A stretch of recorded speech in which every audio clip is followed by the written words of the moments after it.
Tadhala amma ajandaa boombisaa fudhattee baateetti waa'ee asliitti wal qabattee ajandaa rifa fuutee baateetti ajandaan sun amma boombii asliin kana dhukkee irraan kaasuu caccabsuu deema mucaa wallahi yeroo sana utuu hin jaallanne hordoftoonni aslii mucaan ragganaa deemanii jechuudha.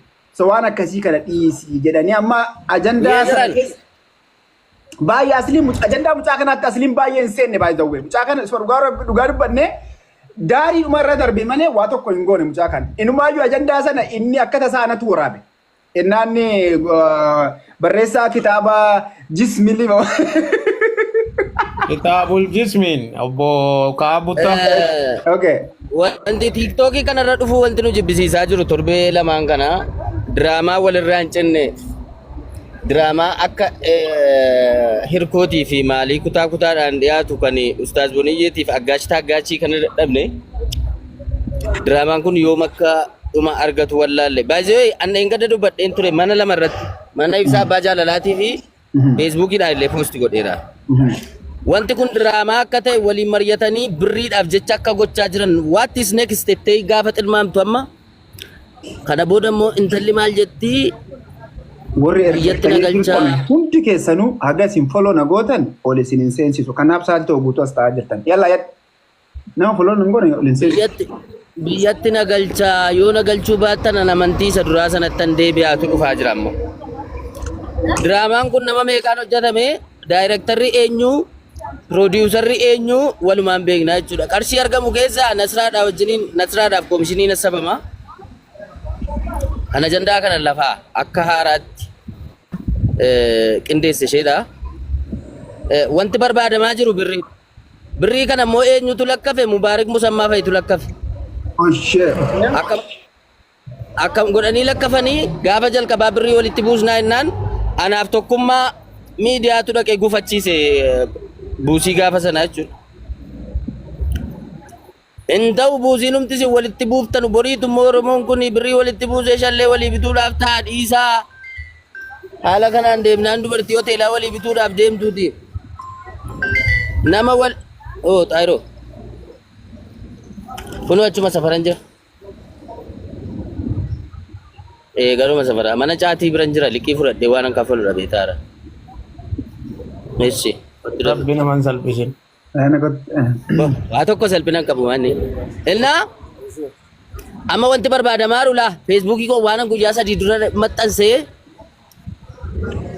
deemtee ilaaluu dandeessa. Yaa. Qoqqophii waan haaraa tokko intala haaraa waan maal fakkaatu tokkoon fidee dhufaadha gaafa inni jedhe qoqqophii jechuun maalidha kiisii keessan fafattashaa yoo damoozan fudhanne namarraa liqeeffadhaati na eegaa jedhamee intala wayin fuuchuudhaaf deemaa na fuusisaa jedhama. Sana booda erga birrii walitti bu'ee booda lakkanii kan isiin kun naa ta'uu didde ijji koosii kana laaluu didde boniyyee malee jedhama. Achi booda immoo boniyyeen immoo biyyatti nagalchaa bakka namicha kana ani nagaa gochuun barbaada garuu qarshiin qabu jechuun darsoo malsii murama namni akka magaazii labse asiinis achiinis eenyutu murama. Miskiinota maadaamii warra የማዳም ቅመሞች jedhanii maqaa bareedaa tokko baasanii sana booda amma boniyyeen immoo asliirra fiigdeetti kan ittaan immoo maa'in asliin hinaaffaadhaaf jedhama. Ani indoon boniyyeedhaan gargar ustaaz amma bayaaniin gargar ba'uun barbaadu isatti nagalchaa xiiqiidhuma jara kanaatiif jedhama. Gadi yaatanii birrii walitti buustu jechuudha. Abdaati qopheeffadhu.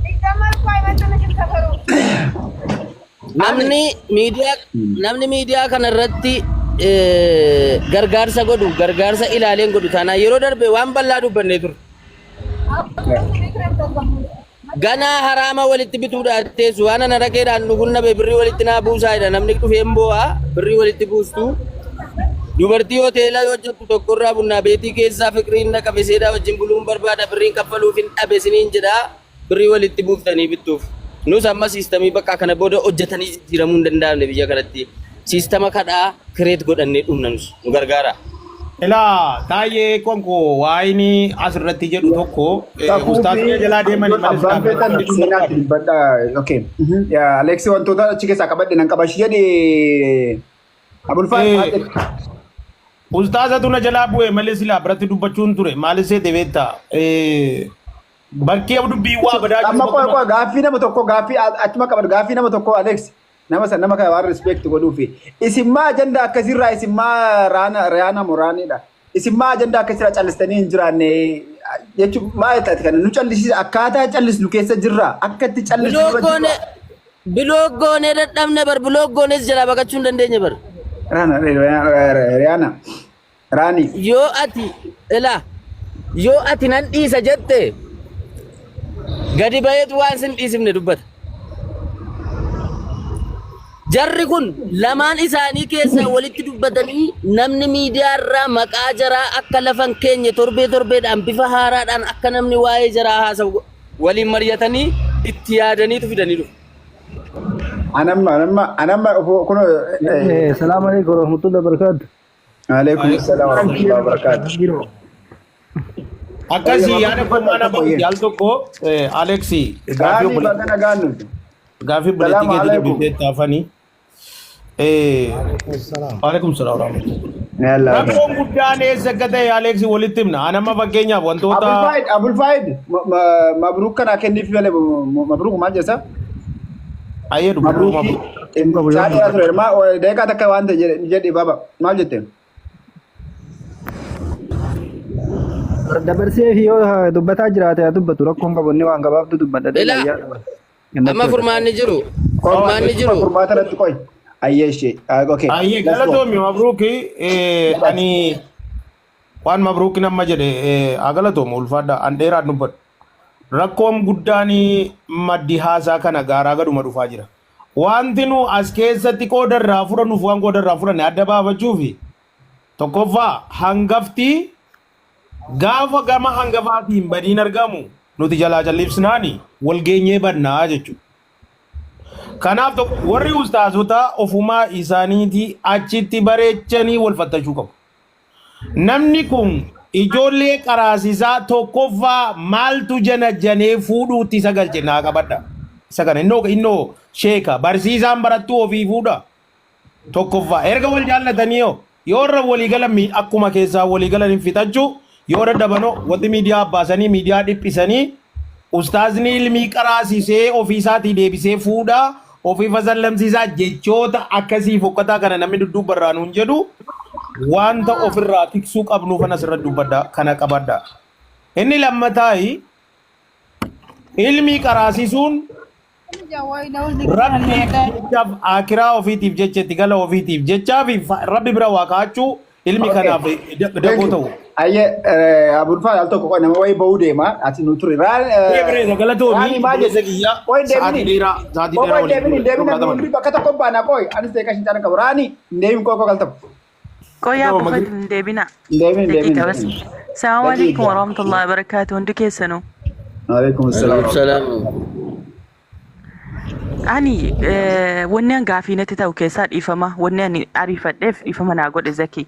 Yeroo tokko kan na dhibu keessaa bakka hin taanes akka hin taane hin seenu gastiis hin fayyadamu. Erga miidiyaa kana dhufe laayivis hin fayyadamu na beekta. Takka laayivis banadhee yookiin immoo asiifatti wanni kana naaf hin ta'u. Garuu wanni an akka na ajaa'ibu keessaa namoonni isin bakka gaariitti akka gaariitti isin eegnu bakka gaariitti isin eeguu ilaalaarru keenya kan isinii jedhaadhu waan hin taaneen afarsaa wajjiniin dhuftanii kaatan ala sirratti iskiriinii kaatanii teessanu eenyuun ilaallame mee iskin gareenya eenyuun ilaalle eenyuun ni nagaan isaa isa kam fakkeenyaaf namoonni faamilii keessaniif hojii keessan godhattanii mana seentanii jireenya keessan jiraachuu dhiiftanii afarsaa ajandaa iskiriinii irra godhattanii kaatanii hojii taasifatan na dhiislaa taasifattanii asirra teessanii haasoftanii ta'uun qabu. Ilmoo qabdan dhaqaa jireenya keessan jiraadha. Abbaan barbaade waan barbaade haa dhoobu, waan barbaade haa haasa'u, abbaan barbaade waan barbaade ta'u. Amma fakkeenyaaf Raaniin asirratti baatee an kafaree yoo jette islaamummaa kee guutuu wanti fudhadhee deemu hin jiru. Yoommoo nan du'aa yoon jedhe du'ee dachee kana gadhiisa malee wanti ani Raaniin addunyaa kanarratti namoota uumame hunda dhiisee fudhadhee deemuuf hin jiru. Maal jechuudha jireenya keessan jiraadhaa mee usaa tuffadhaa ilaalaa. Nama tokko tuffattanii yoo jiraatan malee akkamitti jireenya oofama. Yaa jamaa maal taatan yoo Raaniin duute asirratti dhaqaa keessaa na qabbaraa. Duuti wooma jiruudha. Taakkoodhuma sadii sana na fudhata. Inni si zimmettanii mana banattanii kaatanii asirraa yeedha ooltan. Maal rabbii jedhaati dhaqee kayyaan feemisii tokko wayitu qeeqa yoo ajandaa uume yookiin immoo asirratti taayitii wayii uffadhee dhufee yoo asirratti sirbe isin waa'ee koo dubbattan. Yoon asirratti qaama koo saalaa asirratti rabbiin sharafanaa godhe yoo asirratti isinitti mul'ise isin waa'ee koo dubbattan. Maali nigdii wayii yuutuba inni kaan yuutuba ittiin nagadata inni kaan maal godha. Yaa namni abbaan barbaade jireenya dhuunfaa mana isaa keessa baasee yoo isinii kenne isin zimmettanii dhuma waa'ee sana haasoftanii. Tokko jinni teerumtee jette jinni teerumee jettee dhuftee isinii kenniteenna dhaxxanii feemesii gootanii 200 galchitanii torbee tokko keessatti. Kunoo fuutee haadha si taayitiidhaan gitti isinii godhatti mataa qullaa fi hudduu qullaa sirra dhaabatte. Kun maal jechuudha? Inni xiqqaan inni guddaan amma mokaleessa waan nama ajaa'ibu keessaa wallaahi rabbi taqillaa sodaadha. Asirra bahanii ijoolleen jaahillii wanni hangaraana gubu keessaa waa'ee xalaaqaa fi waa'ee quraanaa asirra tafsiira baatee kaate ijoolleen wallaalaan tafsiira goote asirra teessee kaate xalaaqni akkamitti xalaqame akkasitti deebisama xalaaqa fatwaa godhaa jiranii jechuudha. Sidaa akkas ta'uu hin qabu. Yaaki quraanni bakka itti hiikamu qaba. Sababaa kanaan quraanni akka hin taane ta'uu jira. Amantaatti tuqamaa jira. Abbaan barbaade waan barbaade haa dhoobu. Mee jireenya keessan jiraadhaa dhiisaa. Amma fakkeenyaaf Zaakira asirra teessee haasofte borganam Ramadaanni dhufaara. Wanjalaati namoota kanaa miicitee fudhattee mana keetti galtu sun shuu faayida eessa dhaqaara? Eessa dhaqa? Quba kiyyaan harka kiyyaan mee ijoollee keessan barsiifadhaa. Mana keessatti dubartii qabdan hundi keessan obboleettii qabdan dammaqsaanii hasoomanu hundinuu waajiba qabna. Soomnee kaane of qulqulleessinee Ramadaana kanaaf borganama hasoomnu. Dhiisaa waan kanarraa galaa.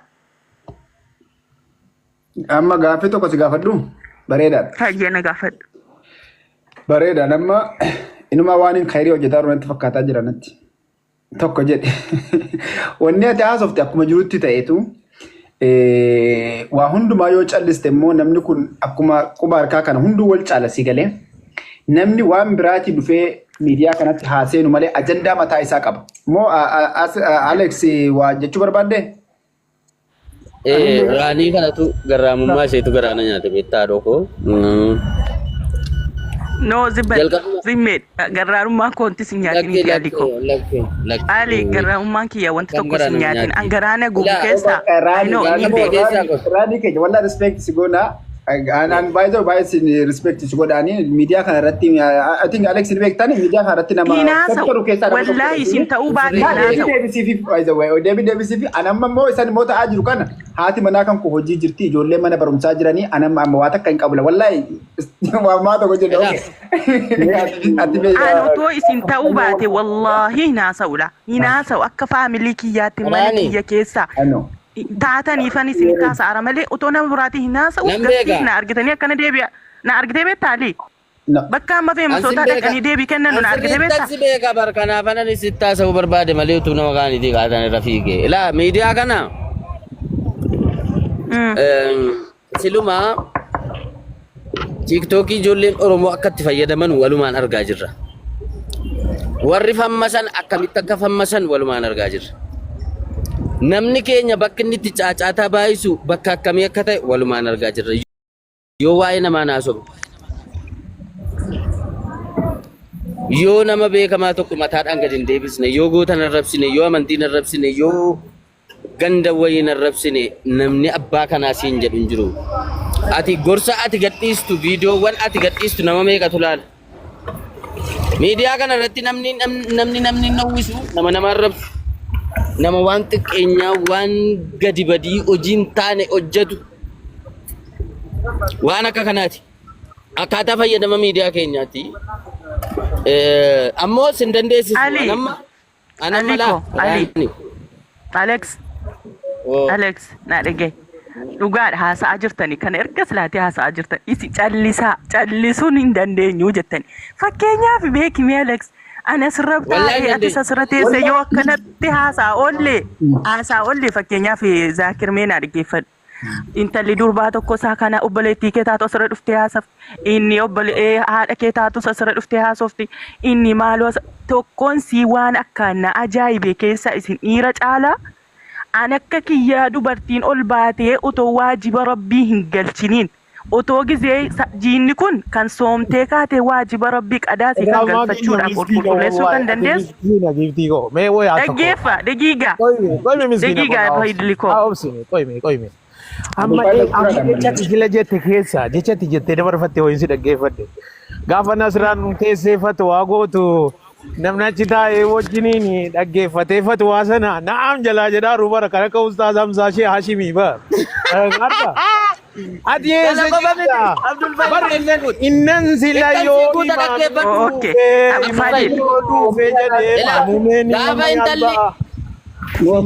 gaafa intalli sun jinniittaneeru mee jette gaafannaan sheekonni achitti wal ga'anii maasha Allah bultii gaarii siifa godhu quraana keessattuu kan jiraatu ture sheekota bar maaliree amma gaafatti gaafatti jettu jara kana waa balleessu nuyi wallaalaan akkamitti teenye ilaalla innoo isa silaa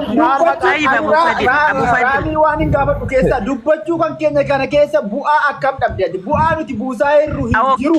Bu'aan keessanii kana hordofnee duuka deemne fakkeenyaaf waa'ee gargaarsa kanaatiin wal qabatee waan kana ajandaa goone dubbachuun kan keenya arra sila gargaarsi dura dura dhaabbanne bar gargaarsi kun sirrii miti gargaaramuu qabu inni dura dhaabbanne akkamitti callisnee ilaalla gaafa miskiinni nyaatamu. Kanaaf jennee baru kana akkamitti ilaalta jechuun dubbachuu kan keenya miidhaa kun sirriidha niin beeka garuu kun sirriidha irra caalaan immoo dhugaa keessan ilaamaa Aleksiin hangaan dhufee miidiyaarra fayyadamuu jiruun akka inni qeeqaa jiruun niin argaa jira garuu waan hunda keessaa fuula jaraa hundaa dhaabbataa jira dubbiin jaraas itti seenuu fi dideenna tuffatee ilaalaa niin argaa jira garuu wanni irra caalaan maanni wanta tokko fakkeenyaaf ajandaan tokko qabbanaa'e miti fidanii mi'eessan an fakkeenyaaf wanti isin amanuu qabdanu jirtanii Abuu Fadil waan amma isin amanaan jettan keessaa sheeka jechuun namuma akka kiyyaa nyaatee fincaanuudha namuma akkuma kiyyaa taakkoo sadi keessa qabrii keessa ciisuudha namuma akka kiyyaa du'uudha namuma akka kiyyaa jiraatudha garuu immoo wanni ati beekuu qabdu jira beekuu qabdanu jira sheekni akkana ta'ee jedhee anfaana sheekaan hin bulu amantii kiyya akkana bulchetti akkana ajajamee akkana of qabee amantiin kiyya akkana ajajettiin jiraachuu qaba ofii kiyyaa jabaa ta'ee ka'ee haalan ittiin jiraadhu beekuun qaba malee sheekni dhufee gastiirra taa'ee ka'ee akka barbaade yoo haasa'ee fi yookiin akka barbaade waan ta'eef an sheekata akkana jedhee sheeka jala deemu yoo ta'e beekaan akkana godhe yoo waan jedhu ta'e noo akkasii miti sheekonnis akka itti haasa'anuu fi bakka itti haasa'anu ni qaban waan kanarraa yoo usanii ilaalan wallahi Abuu Fadil wanti isin hubattanu qabdan jira rabbiin subhaanahu wa ta'ala sheekaa fi aalimaa fi shahiidaaf waa sadi kaa'eefii jira isin hundinuu ni beektan kan jalqaba ibidda kibriitaa kan ta'u sheeka waan inni barateerraa yoo callisee ilaale takka ilaala shahiidni waan rabbiin na argu jedhee ka'ee shahiida ta'eef ni beektan isin hundinuu ibidda kibriitaa kan ta'u jaroota sadan kana awwala ibidda kibriitaa jahannama kan ta'u jechuudha. Kanaafuu sheekonnis yoo dhufanii fatwaa godhanii yoo maal jedhan maalirratti akka fatwaa godhan waan beekturraa kennuudhaaf dhimma dhuunfaa keessanii hin beektan garuu immoo dhufanii ajandaa godhatanii daadii bananii waa'ee namarraa haasa'uun kun faayidaa hin qabu. Eegoolli mammaa kanatu utuu haqa beekanu utuu dhugaan rabbii akkam akka taate beekanuuti. Mabruuki kana abaluu naqeeqa narratti dubbata bor ajandaa na godhatu jedhanii dhugaa utuu isin gara isinitti dabdu beekanu callisan. Abul Fahir ko al tokko itti nama kana sagalee al tokko intini baliste al tokko dubbatu shi qoraan bu'atis. nun arganii dhaaban nun dhaganii abboo harka nurraa fuudhi jedhu. Abdoonii fi warri kaan silaa dubbattanii hin barbaadan natti fakkaata. Dubbata al taqayyee. Raanii motti deebina kan kee. Dhageeffadhaa. Beeyta uummanni keenya kuni Oromoo yoo mammaaku maal jedha beeytanii jaarsatu jaartii arrabseeti badaballitti